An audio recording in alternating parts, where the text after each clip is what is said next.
कुछ समय भी नहीं रहते और पुल पुलिया गिर जाते तो विशेष स्तर पे मानहानि जुर्माना दिया जाए कि राजनीतिक के तहत लोग देखते हैं और पलायन के विषय पे कोई कार्य नहीं करते हैं। कह रहे हैं कि वोट किसे देना है, वो सरकार पलटते भी है, सरकार बनाते भी है।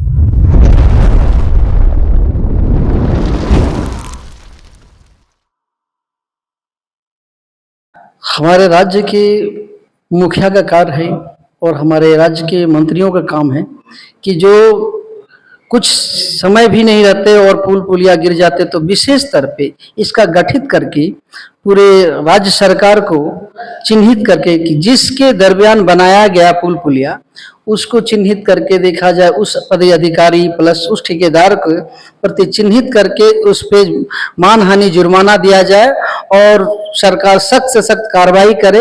ये मेरी मांग है, समस्त जनता की मांग है। जनता वहां तक पहुंच नहीं पा रहे और मैं यही कहूंगा, राज्य सरकार से आग्रह करूंगा कि कृपया करके इस तरह की घटना पे आप निरंतर दोबारा घटना ना घटे, आप ध्यान दें। मुझे राज्य सरकार से कहना है और हमारे जो अभी जस्ट घुसपैठी लोग घुस रहे हैं, ये राज्य सरकार इस पे दबाव बनाए, राज्य सरकार इस पे ध्यान दे कि बांग्लादेशी घुसपैठी, अदर कंट्री का कहीं भी घुसपैठी हमारे राज्यों में घुस रहे हैं, हमारे झारखंड के तराई में, और राज्य के मुखिया को ये होना चाहिए कि यहाँ पे और फैक्ट्री लगाए, यहाँ के लोग, यहाँ के आदिवासी के हित में, यहाँ के ST के हित में जो भी व्यक्तिगत उन पे ध्यान से ज्यादा अच्छा करे। राज्य सरकार से ये मेरी मांग है। और जिस तरह से पलायन झारखंड में एक बहुत बड़ी समस्या है।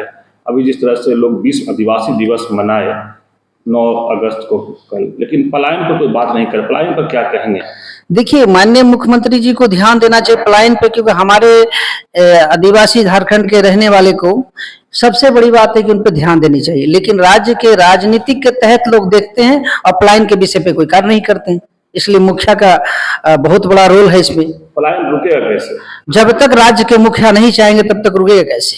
रोकने के लिए जनता और मुखिया की जरूरत सहमत होगी तभी रुक सकती है। जनता तो चाहती कि पलायन मैं नहीं बाहर कमाऊं, मैं यही रहूं, लेकिन राज्य सरकार इस पर आपका ध्यान नहीं दे रहे। लेकिन विधानसभा चुनाव बहुत नजदीक है, क्या लगता है ये सब असर दिखेगा विधानसभा चुनाव में? बिल्कुल असर दिखेगा, बिल्कुल उठेगा, क्योंकि जनता जान रही है कि आपका आदिवासी एक मूल रूप से हो रहे, वो गुप्त वोट रख रहे हैं कि वोट किसे देना है, वो सरकार पलटते भी है, सरकार बनाते भी है। ये जनता के हाथ में, अगर सरकार नहीं समझे, नहीं सुधरे तो जनता सुधार देगी। सरकार तो मैया योजना लाया है बहुत जोर से और बहुत जगह उसको फार्म भी भरा रहा है। मैया योजना लाए, बहुत सुंदर बात है, लेकिन उससे ज्यादा सुंदर बात है पलायन योजना, जो अगर हमारे यहाँ के झारखंड के ST SC आदिवासी अदर पर्सन सभी जाति वर्ग के लोग जो बाहर पलायन करते हैं, उनको ध्यान व्यक्तिगत राज्य सरकार को देनी होगी और केंद्र सरकार से मदद लेनी होगी। यही नाम? मेरा नाम कामाख्या बाबा।